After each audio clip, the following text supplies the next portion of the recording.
Hello everyone, welcome back to our channel Learn with Nishman. So we are doing today our section 165 of Indian Evidence Act. It is of chapter 10 of examination of witnesses. As we have discussed how the witnesses are testified, what is their order. Today we will see under section 165 what are the powers of judges to put questions and how they can order the production of evidences, right? It's a very important section. Pay your all attention. So section 165 discuss करते हैं बच्चे. Main purpose क्या होता है इसका? For discovery of proper proof of relevant facts, right? Relevant facts के regarding आपको proper proof करवाना है, तो 165 में पावर गिवन है. Suppose eight any stage of trial चल रहा है, ओके, एंड पार्टीज अपने विटनेसेस को बुला रहे हैं, तो पार्टीज का ट्रायल है, विटनेसेस का. सो जजेस may at any stage of this trial may ask any question in any form to either to the parties or to the witness. ठीक है, ये जजेस की पावर होती है. They can ask any question. Court may ask question on what, relevant facts पे भी, irrelevant facts पे भी पूछ सकती है. और they can order production of things और डॉक्यूमेंट्स. ओके, पार्टी हो, एजेंट हो, do not have the right to raise any objection, right? Parties कोई भी ऑब्जेक्शन रेज नहीं कर सकती हैं अगेंस्ट द ऑर्डर ऑफ जज. Plus parties doesn't have even right to cross examine on the question asked, right? Cross examine नहीं कर सकते हैं. So 165 is an aspect of inquisitional proceedings. The जजेस should also participate in the proceedings. बिल्कुल सही बात है बच्चे, 165 ने बिल्कुल ब्यूटीफुली बोला है कि जज will not remain silent, right? वो एक साइलेंट स्पेक्टेटर की तरह पूरी प्रोसीडिंग नहीं देखेंगे. They will also participate in the proceeding so as to come to the real truth of the matter. The judges should take all necessary steps in order to make a just decision, right? देखिए ultimately decision किसको लेना होता है? Decision जजेस को ही लेना होता है. सो जज हैज टू टेक अ कीन participation in matter, right? The purpose of section 165 is specified in section itself, that is to find the actual proof of relevant facts. The court can ask any question, that is even the question which are of irrelevant facts, and these questions can be asked at any stage of the proceeding in any form. That is, it can even be leading question भी हो सकता है, it can be to any witness और even to a party, right? And such witness can be a witness called by any party. कोई सी भी party का witness हो सकता है. और it can also be a witness summoned by court directly. Court ने उस विटनेस को डायरेक्टली समन किया हो, चाहे वो विटनेस हो, right? So the court can also can summon a document or a thing, and neither of the parties can object to any such proceeding. देखिए matter की बिल्कुल तह तक जाने के लिए जो कोर्ट है वो अपना फुल पार्टिसिपेशन देगी. जज will use his mind absolutely in the matter to give a just and fair decision. So they can take any step, और parties जो हैं उन पर question नहीं कर सकती हैं, right? They cannot raise any doubt. Even the right to examination by a party will be asked by court is subject to leave by court. Court के ही परमिशन पर आप किसी पार्टी के ऊपर ही डिपेंड करता है कि वो आगे एग्जामिनेशन कर सके. So section 165 is a special provision enabling the court to make the evidences produced by parties more comprehensible. The court funds certain indictive evidences or evidences under section 165, right? So make evidences more intelligible, satisfaction to the judicial mind, right? That is why 165 में rule of best evidence use होता है. Rule of best evidence. It is the duty of the party and duty to the court also to collect best evidences, right? So there were certain cases, Nepal Chandra Roy versus Netaji Chandradas, and one more, State of Rajasthan versus any, it was held in these cases that judge has to be active in course of proceedings to ensure that justice is done in case. However, judges should not be overzealous and over enthusiastic in asking the questions. They have to maintain the decorum of court. Right, Vijay? Rather, he shall allow the parties to examine the witness first, and normally he should put his question only after cross examination. पहले parties को cross examination कर देना चाहिए, then judge should come into the role and then he can ask the question. However, this is the rule of prudence and judge always have a power to put question in between. Between में भी कर सकते हैं, it's the judge power, right Vijay? Because he is the ultimate authority. Even they can ask the question in between while the examination is going on.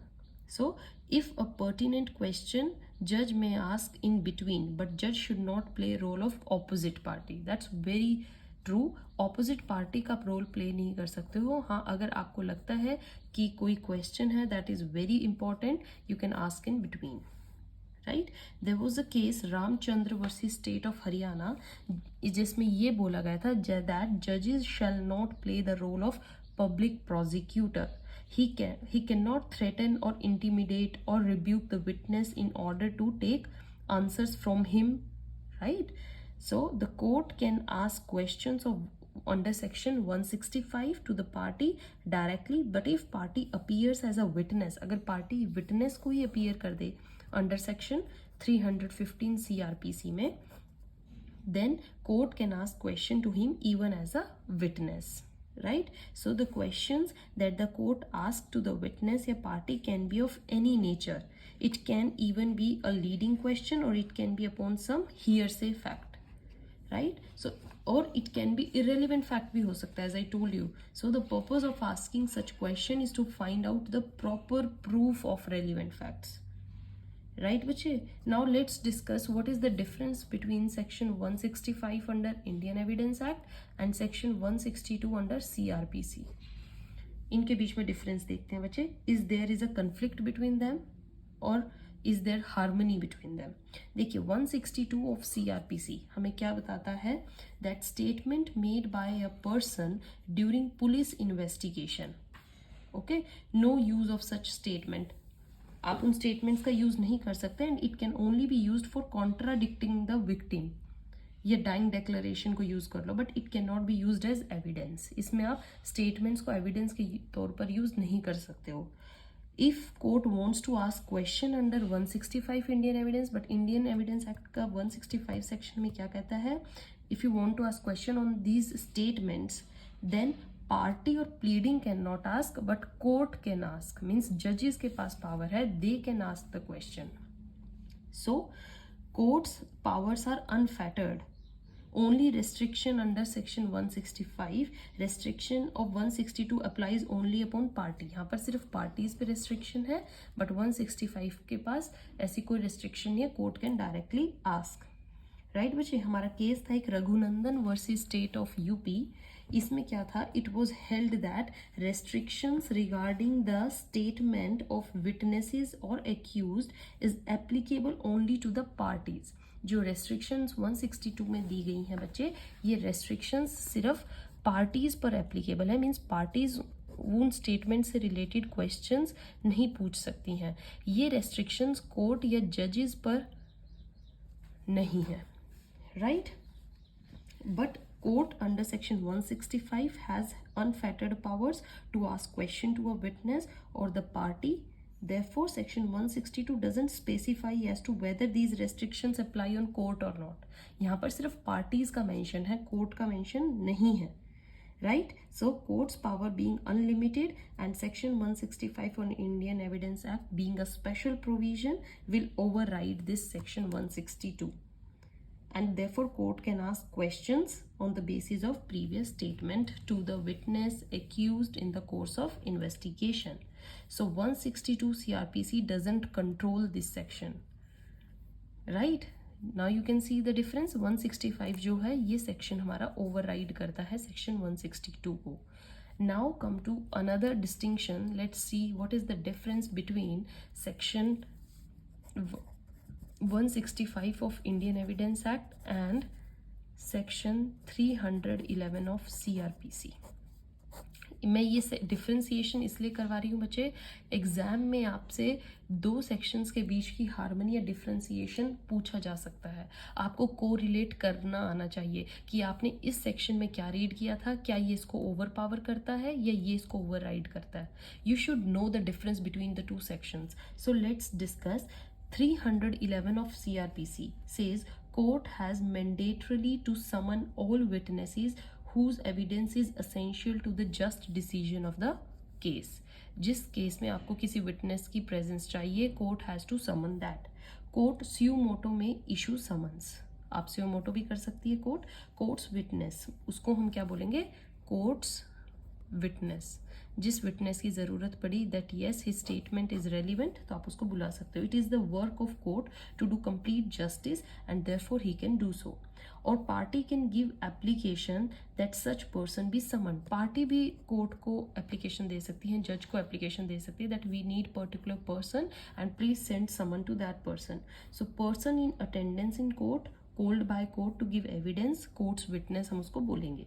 Prosecution witness is called again by court, it will still be prosecution. अगर किसी party के कहने पे आया है कोई, बेशक court ने उसको समन भेजा हो बट वो फिर भी प्रोसिक्यूशन विटनेस कहलाएगा. So it is the duty upon court to examine any such person whose evidence is just decision of the case. देखिए अल्टीमेटली हमें किस पर पहुंचना है, जस्टिस पर पहुंचना है, राइट. हमें न्याय करना है. सो इट्स द जज power to do everything fairly he can do. अगर उनको किसी विटनेस की ज़रूरत पड़ रही है, they can summon him and can call them in the court, right. So court summoned a witness under section 311 but examination has to be done under section 165 Indian evidence act. तो ये दोनों को relate करते हैं, कोई किसी को over power नहीं करता है.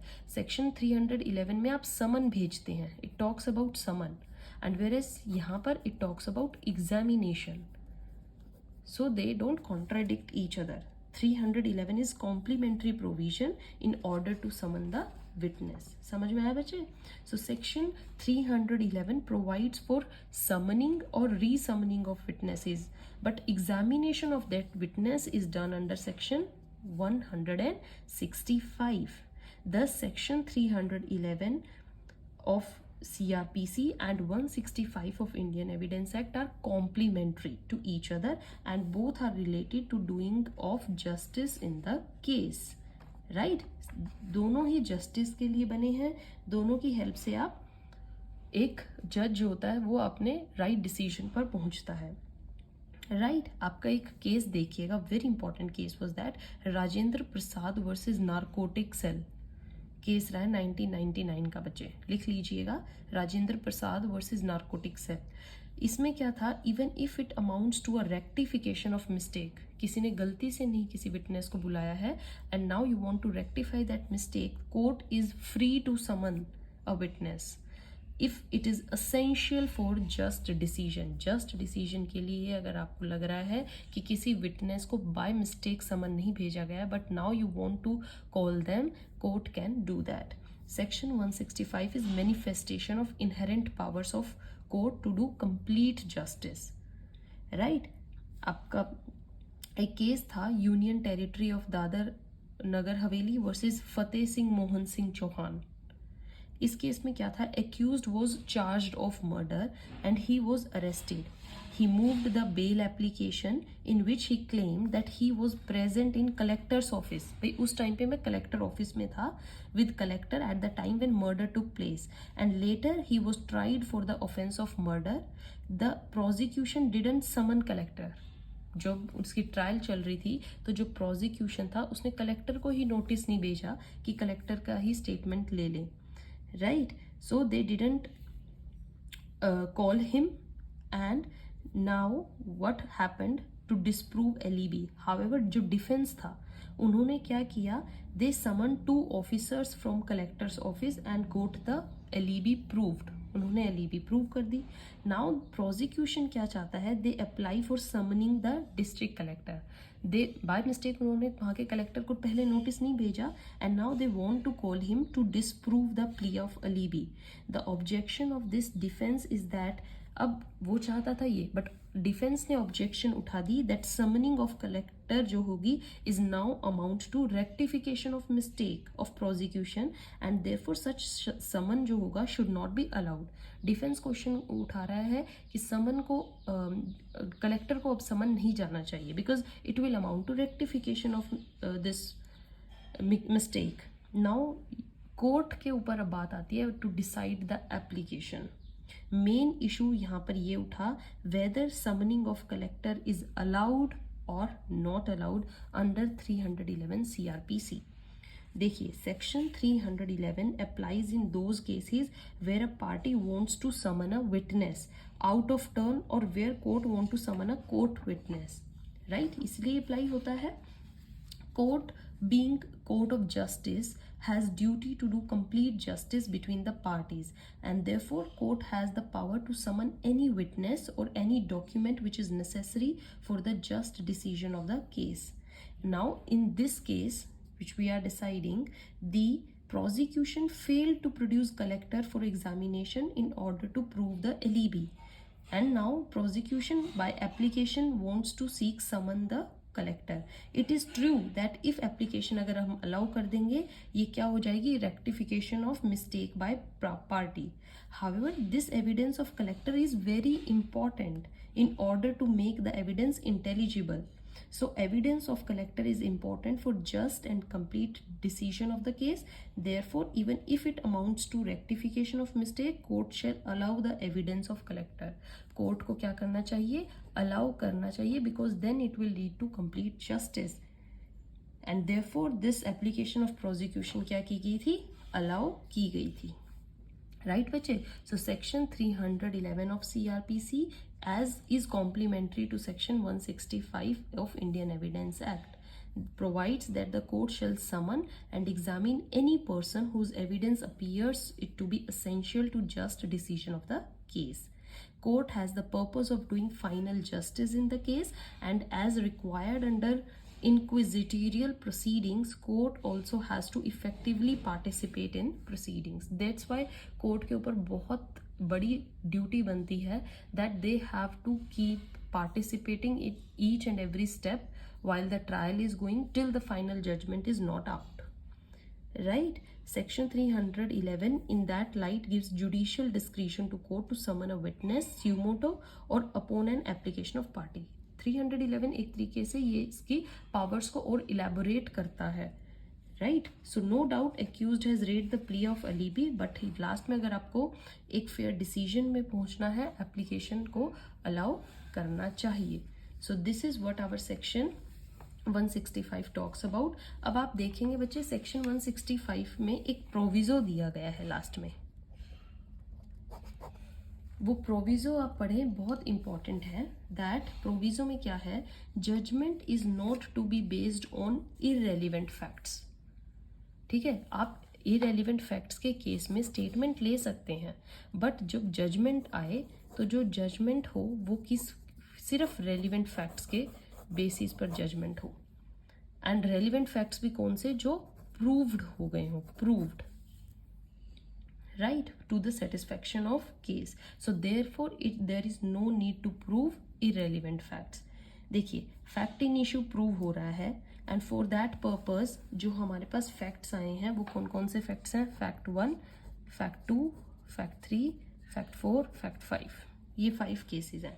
Therefore court will examine whether all these facts are relevant और नॉट। फर्स्ट स्टेप कोर्ट का होगा चेक करना कि ये सब रेलिवेंट हैं कि नहीं, right? If court find that among these only 2, 3 and 4 are relevant, सिर्फ यही relevant है, F1 और F5 नहीं है, तो क्या होगा, court will not allow to prove, आप इनको prove ही नहीं करने देंगे, इनको वहीं के वहीं छोड़ देंगे, because they are now irrelevant, okay, and they have no role to play in the decision of the judgment of court, so ये यहीं पे छोड़ दिए। अब क्या होगा, judgment now will be based on these relevant facts, F2, F3, F4। अब इन तीनों को क्या किया जाएगा, एडमिसिबल, ये यहीं पर क्या हो गए, एडमिसिबल, राइट, बट और इनएडमिसिबल क्या हुए, this one F1 and F5 inadmissible. ये हमारे रेलिवेंट फैक्ट्स निकले। अब अल्टीमेटली कोर्ट विल फाइंड, अब क्या दिखा, दैट F4 जो इनमें है ये प्रूव नहीं हो पाया है, राइट क्योंकि हमने क्या देखना है, relevant facts which are proved. Now this is not proved. Now अब आपके पास सिर्फ क्या है, F2 and F3 are the remaining, they are the admissible facts which are duly proved. Relevant भी हैं प्लस ये ड्यूली प्रूव्ड भी हैं। सो सेक्शन 165 का प्रोविजो हमें कहता है, it clearly declares that judgment shall be based only upon the relevant facts which are duly proved, right. Judgment सिर्फ रेलिवेंट फैक्ट्स पे होनी चाहिए। Therefore if party seek to prove evidences upon fact which is not relevant, जो relevant ही ना हो, then it should not be admissible. If certain facts are relevant हैं in the proceeding, evidence उनके लिए अलाउ कर दीजिए, राइट, एडमिसिबिलिटी आप ले लीजिए। बट अगर वो प्रूव नहीं हुए हैं, only those relevant facts will be taken into consideration which are duly proved by the parties, right बच्चे। so section 165 declares that judgment shall be based only upon relevant facts which are duly proved. Thus it is duty of the court also not to allow parties to give evidence on any irrelevant fact. Moreover, court can take into consideration only those facts which are found to be relevant and which are duly proved, right? So admissibility दो जगह देखनी है, एक admissibility of evidence and admissibility of facts। Evidence के तौर पर अगर ये इनका एविडेंस नहीं था तो आपने सिर्फ इनके ऊपर जजमेंट दी है, right. So very very necessary to get to the decision, to get to the fair judgment, that only the relevant facts which are duly proved to be considered. This is your section 165 bache.